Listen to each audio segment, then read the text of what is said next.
What's up, y'all? 2-5 is back. Sports Reports is ordered.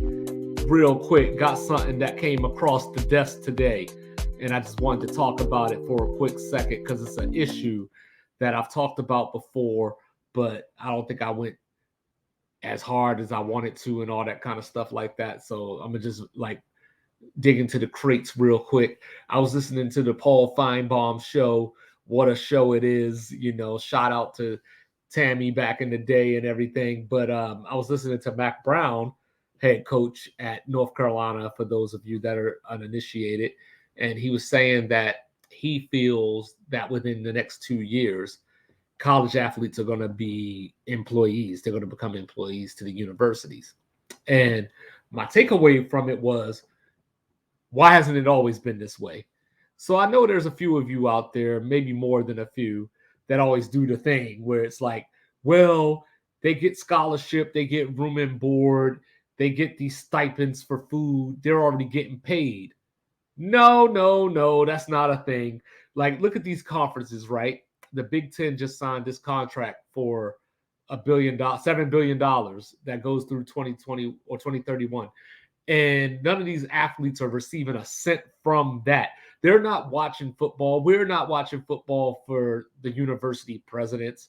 I couldn't even tell you half of the presidents' names. I know Kevin Warren was the commissioner of the Big Ten after Jim Delaney, and now he's the president of operations for the Chicago Bears. I know that because he was the one that made the deal to get UCLA and Trojan Angeles, as I called them, to the Big Ten.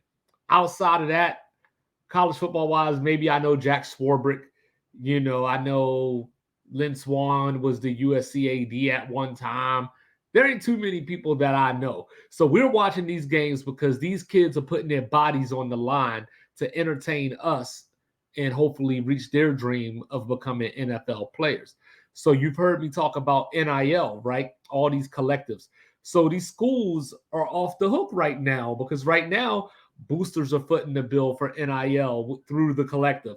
Boosters are also donating to the universities. Then you got your regular alumni that are donating to the universities, and then they're using this money to build facilities, all this great stuff.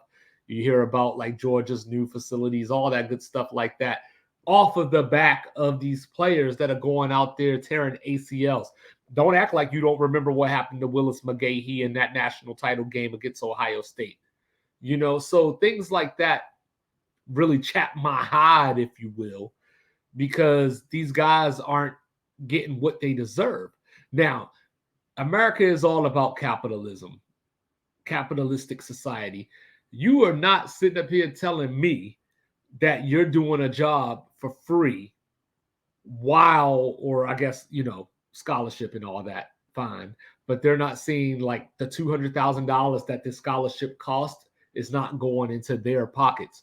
But you're not doing a job for some company or corporation out here where the corporation is making an $8 million profit and you're coming away with $40,000, even though you take the most clients, you make the most sales, you're going to get paid what you're owed. So if you're sitting out here making 160 sales a month or whatever the case may be, you trying to see that bonus and that incentive. And that's what these athletes are doing. We saw Northwestern and UCLA try to come together to unionize. So now I think this is going to go up to the Supreme Court, and eventually the rubber's going to meet the road. Now, the issue, do you have a salary cap? Because you're going to have to pay these players. You're going to have to, how do you balance that? Like a player like Caleb Williams, who just won the Heisman last year, how do you pay the second string running back the same amount of money? That's going to be the issue, I think. But there has to be some kind of salary cap because football and basketball pay the bills so that these Title IX sports, women's volleyball, lacrosse, so on and so forth, so that they can field teams in the first place. So what do? I don't know how you fix that problem. I just know that these dudes in March Madness and this college football need to be paid.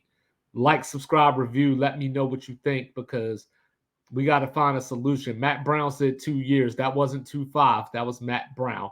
But I am here for it. And on that note, I'm out.